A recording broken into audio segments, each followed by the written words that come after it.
Okay, so fuselage is together, and to be honest, looks really, really nice, but we have got some telltale types of problems on here. So basically, what we're going to do now is look at what needs filling and what we can get away with sanding. So to be honest with you, it's quite easy to see down in here, we've got a little sort of chip out of it. This is actually the sprue tab area, and up here, it's basically got quite a gap and it is stepped. Now on this one up here you might be able to blend it, but to be honest with you I don't think it's going to happen. Also, if you're looking just down in here, this is actually depressed. There's a small depression running down in here, so there's no way we can just sand that.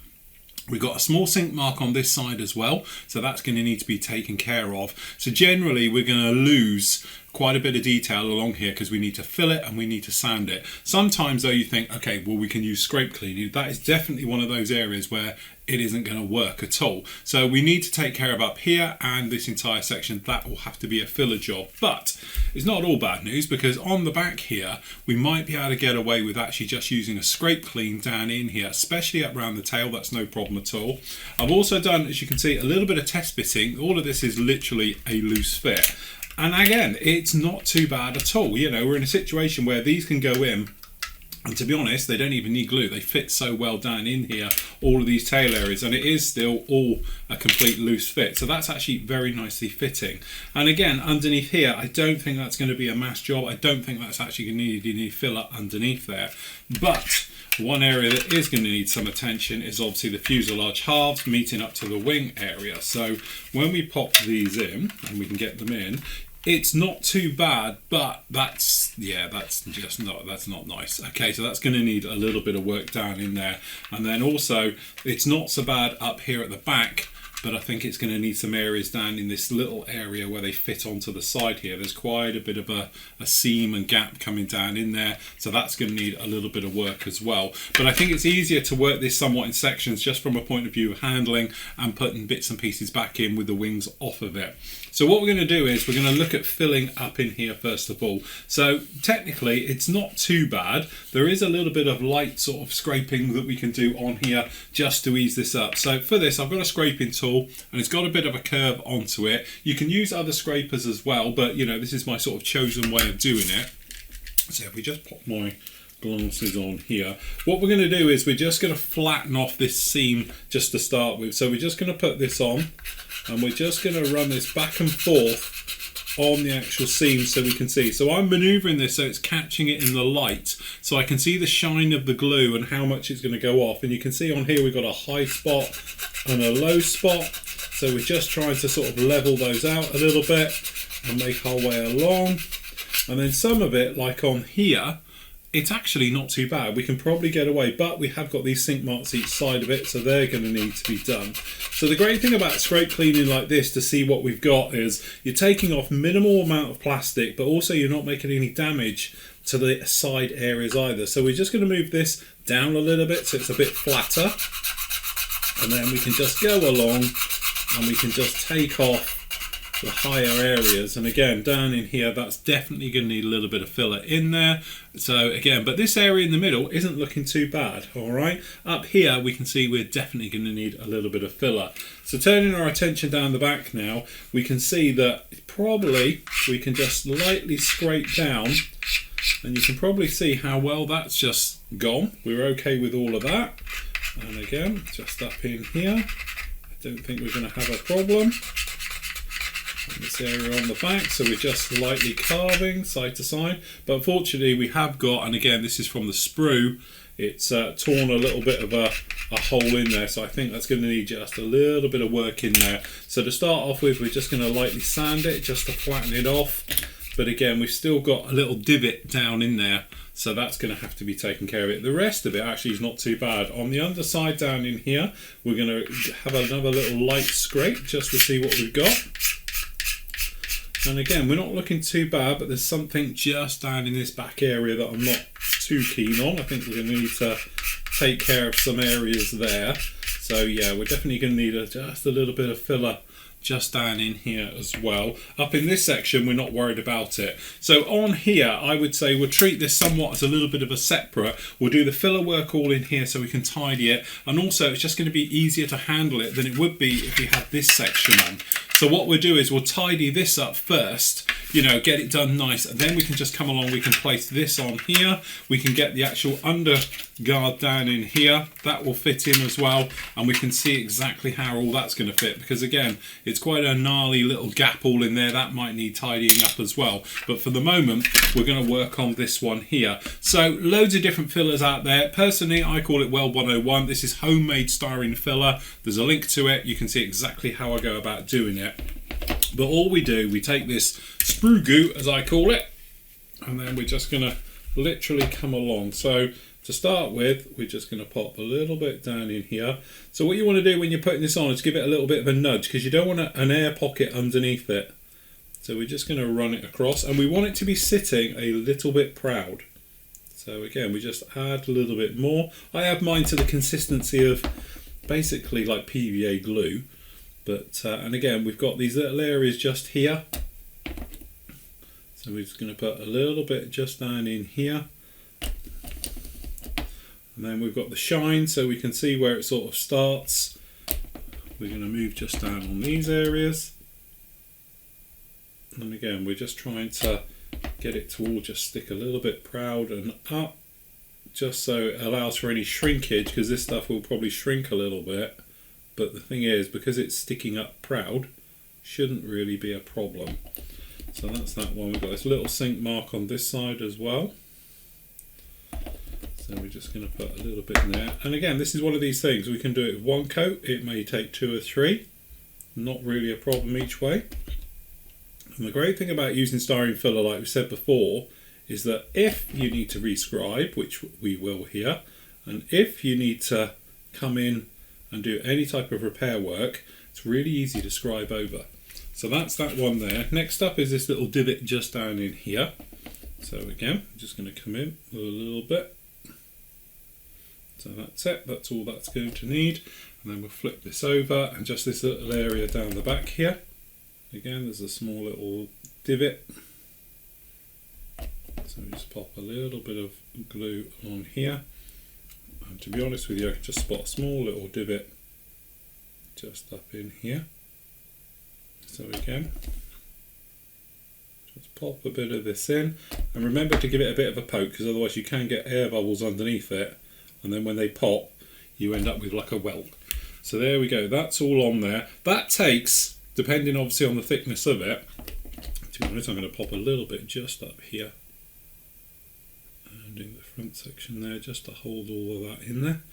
Again, that's going to take roughly around about sort of an hour to get to be touch dry, but for it to totally go off, honestly, if you can leave it 24 hours, it'll be fine. And that way it's very easy to sand and clean and everything else like that. So literally that's it. Forget about it, leave it off to one side, and then we'll come back and have a proper look at that a little bit later. Same thing goes for the leading edges of these areas. So obviously where we squeeze them all together, you can feel it's quite rough. You can take just a sander, and you can literally just give them a light sand right the way over, and then feel it. Feels a little bit rough still. So what we're going to do, keeping it quite flat to start with, and then once we've taken it and that feels all right now, then we can start to rotate it just back and forth, just so we've got that curve still on the front edge. And again, and feeling it feels really small, and then looking at it, we've got no gaps along this whatsoever, and obviously that's really, really important. Same for this area, right the way in, and again we're feeling it, we're looking for gaps, we are good. And then obviously we'll do the same, and we're going to do the same to all of these. So we've still got these little bits all around it. So again, now we can go around and we can just clean those up.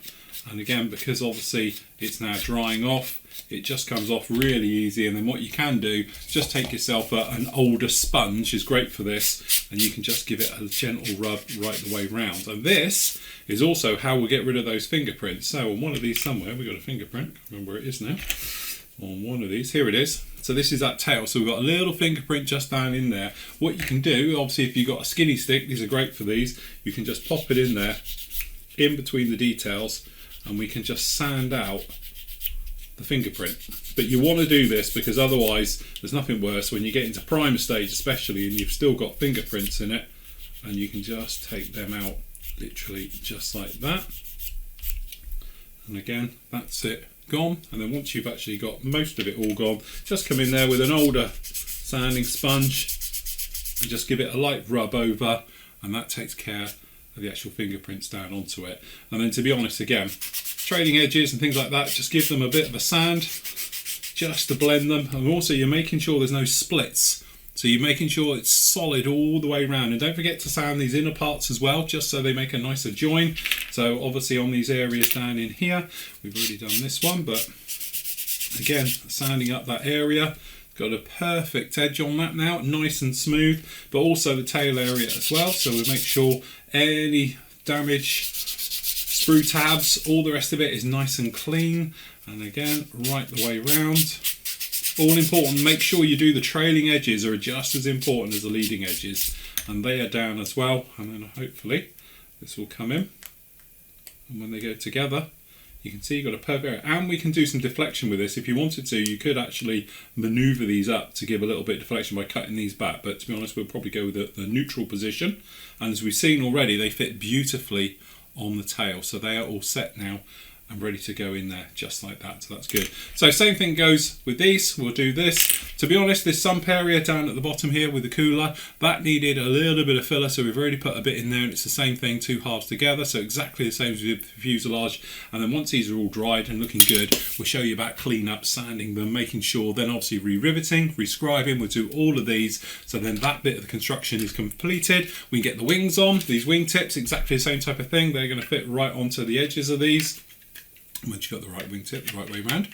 Okay, on here, but again, a little bit of a gap, needs a little bit of tidy up. It's the same thing, making sure these inner edges, and you feel them, they feel quite rough, they need to be nice and sorted out. And once they're in, we can go in there. And again, you're looking for this to be as seamless as possible, because in reality it wouldn't have a join. So we take a little bit of time about getting those in, but if it does need it, even though there's a rivet line right next to it, we'll fill it. And then obviously we can pop any riveting details back in afterwards. But there we go, that's the basics of getting them together, glued up.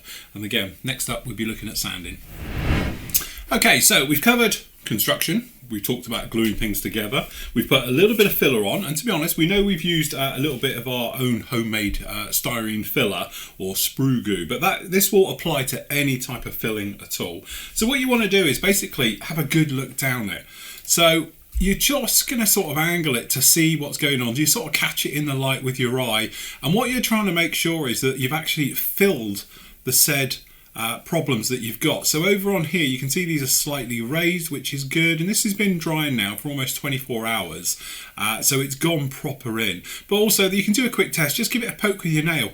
See if you can dent it. If you can still dent it, honestly, don't touch it. One of the big things about this hobby is patience. You know, too many problems can be caused by literally getting in there a little bit too soon. If you left it another maybe hour or 6 hours or a day or something else like that, it will sort itself out. Filling is definitely one of these. A lot of the times that can happen with all types of filler, it doesn't matter if it's styrene filler, if it's like a lacquer-based thinner or an acrylic-based filler, things like that, is that you get shrinkage. Shrinkage is just par for the course. To be honest, they all do it. Unless you're using a super glue, which we'll talk about in a future video, but we'll talk about a bit in a minute.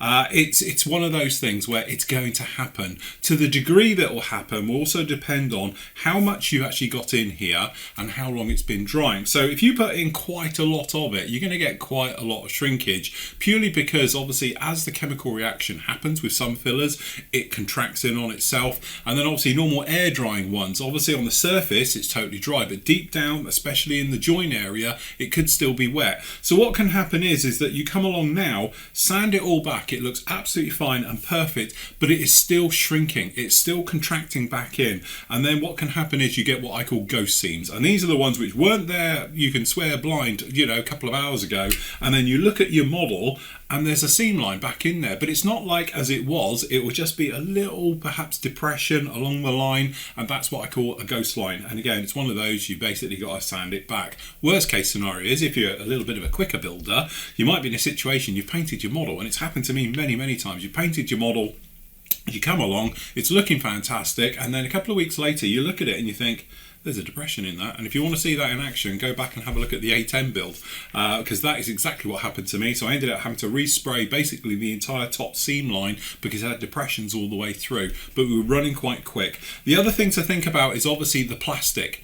So not only can these sort of ghost seams or obviously depressions be caused by the filler, it can be used by the glue you're using. So our case, what we've used is extra thin glues. These are weld action glues, and again, they are softening the plastic, they're melting it together, and over time, as this then goes off and goes hard, it will contract, and those can cause seams as well. So it may be in an area where you've not even got any filler, but all of a sudden you've got these ghost seams appearing, and that can be caused by that type of glue as well. So if you're using, normal type glues as well, which aren't weld action glues, the ones that aren't melting it, they're less likely to happen. They tend to just dry and that's it. But if you are using hot action glues, weld action glues, and specifically if you've got a softer plastic, like we know when we were squeezing this together, you might remember that it was actually coming out and it was beading out and worming out the actual seam lines. That's because it's proper melted. It's giving you probably the best structural join you can find. It'll be as good as any bit of plastic on your actual model. It'll be very difficult to pull it apart. The downside is though, if you've got quite a bit in there,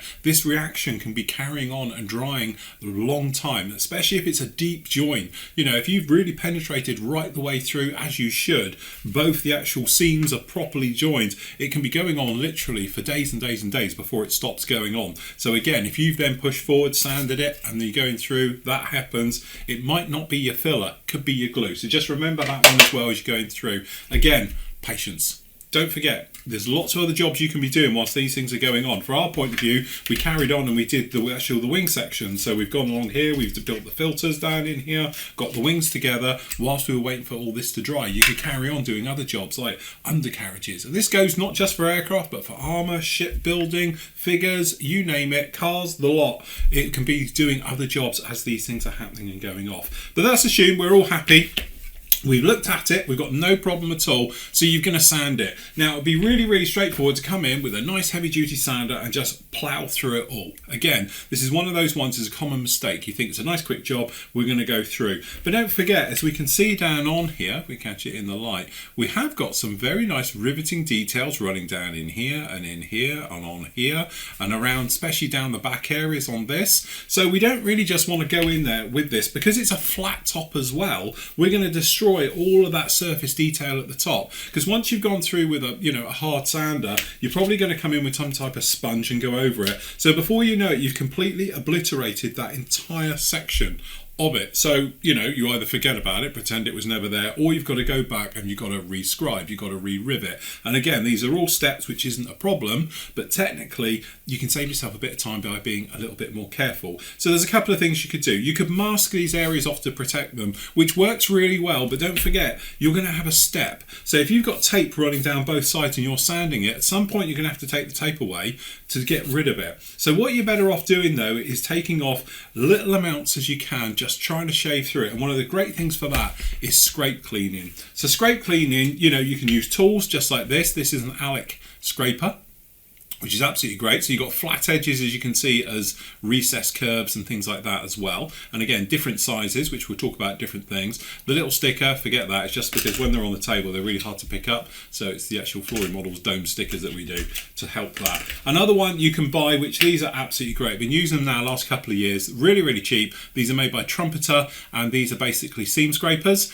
This is the arrow type one. It's got two curves onto it, but you can use the body as well. This flat area is good for this as well. There's lots of manufacturers out there, and again, I've got loads of different ones.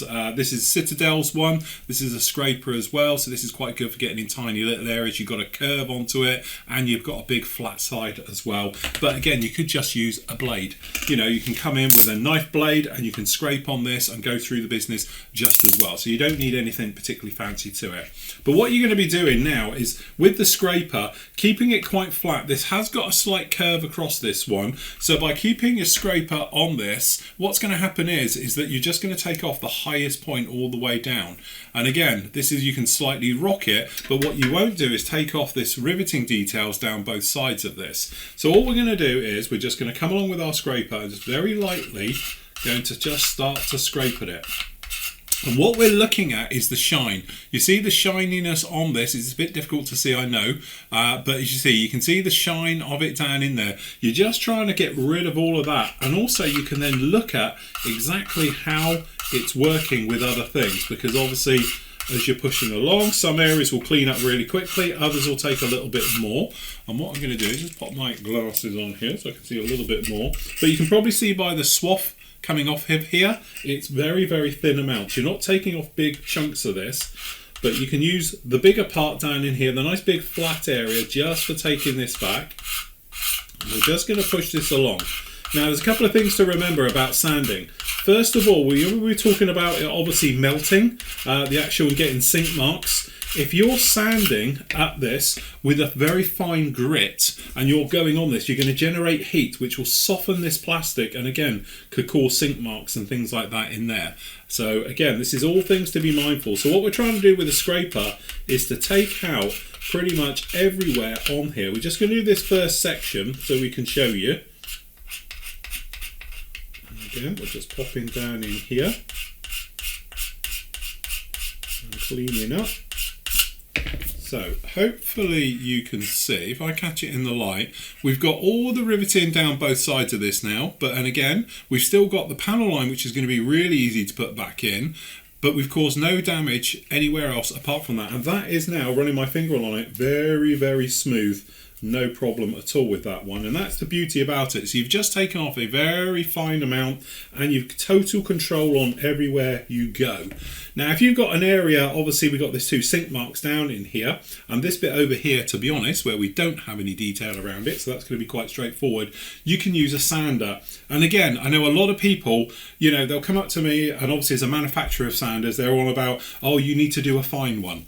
I totally disagree, because doing this years, you know, you'll generate heat. What you want to do is take away the material as quickly as possible without generating heat. So you want to use a coarser sander. So, you know, at the end of the day, the whole point of sanding this first time is to take away all the material. When you're sanding afterwards, you're repairing all the damage you've caused by that sander. So you want to do it as quickly and as easily as possible. So this is actually dual-sided. This is our strongest one that we do, our coarsest. The fine side of that is absolutely great for this. So we're just going to place it flat on the top and we're going to come down, and I tend to do a 45-degree rub to the area. So we're just keeping it flat, we're not going anywhere else, and we're just walking it slightly up and down, and then we'll have a look. And again, we're looking for any shiny areas in there because we want all the shiny areas to go.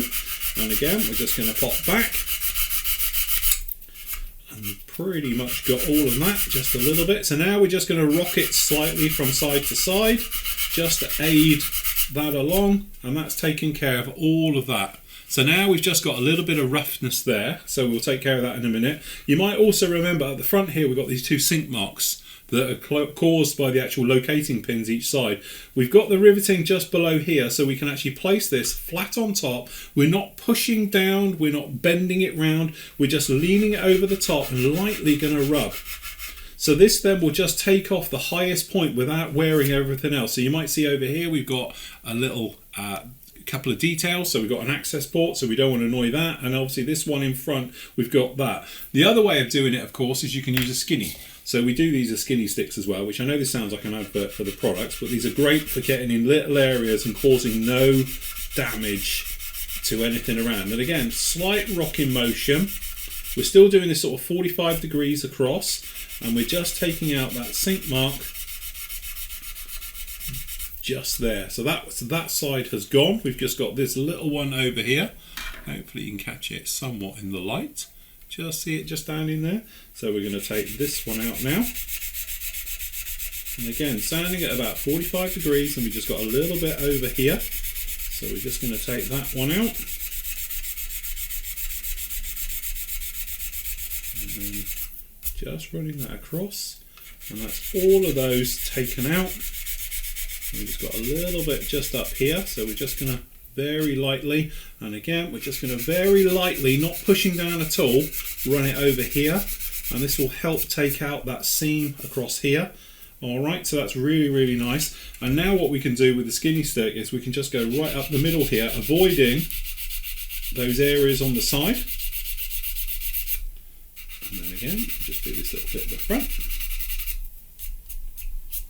And that's pretty much exactly where we want to be. So we haven't destroyed any detail, any riveting on the side. You can still see all the riveting down in there. We can still see the riveting in here and all of those other. And then feel it. You don't want to feel any bumps. If you can feel bumps, there's something going on, and you can properly get down and have a look. So now we've got rid of all of those. Now we can come along with some finer grit. So we just got a normal medium grit because it's blue, it means it's medium. And again, not pushing down, very lightly, just over the top.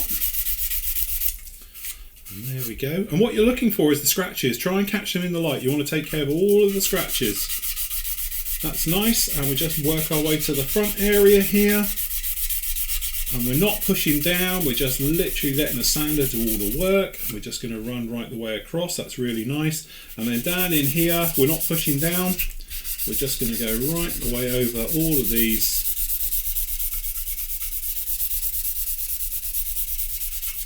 Just over those, and there we go. That entire section is sanded perfectly now. So then what you can do is obviously you can use finer ones and come along. So down in here we've got one of our polishers, and literally we're just going to go across, and as we know, the polisher will not take any damage with it. It takes a minute, so you can go right over riveting details, you can go all over everywhere with it, and you'll be absolutely fine. And this will give you a very nice satin finish right the way over. And then if you want to check it, flip it over to the white side, and you can polish the plastic up now just to see exactly what's going on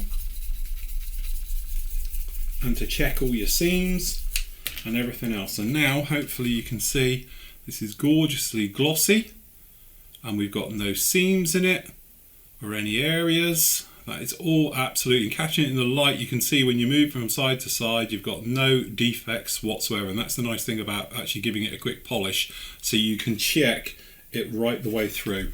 And as you can see, we've still got all of the riveting on both sides, right next to that seam and everywhere else. So that takes care of all of that. And that's the beauty. And that's really on a flat type of seam up here. Exactly the same will go for the top of the other one. So we've got this small little hump here where we just got to do a little bit of work. So we're going to put a flat sander right on the top and just very lightly give it a rub. And then that way it'll plane off and make it all exactly the same level.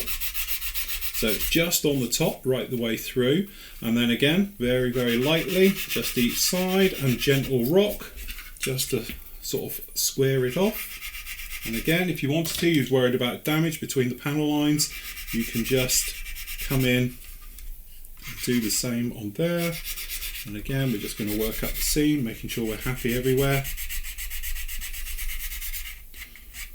And then exactly the same, we're just going to take a sponge, and the sponge will conform then around the edge, just like that. And then again, we'll just use a polisher just to see what's going on. And then again, you can't really even see where that was there now. Totally smooth. And again, use your finger, feel it. Can't feel it, you know you're all good. That's absolutely fine down in there. Same with these under here, will be exactly the same as well. So we're going to sand off, and we'll take care of all of those just like that. The last thing is, if you have got one of these scrapers, which are the Alex scrapers, which are absolutely great, you've got curves on them.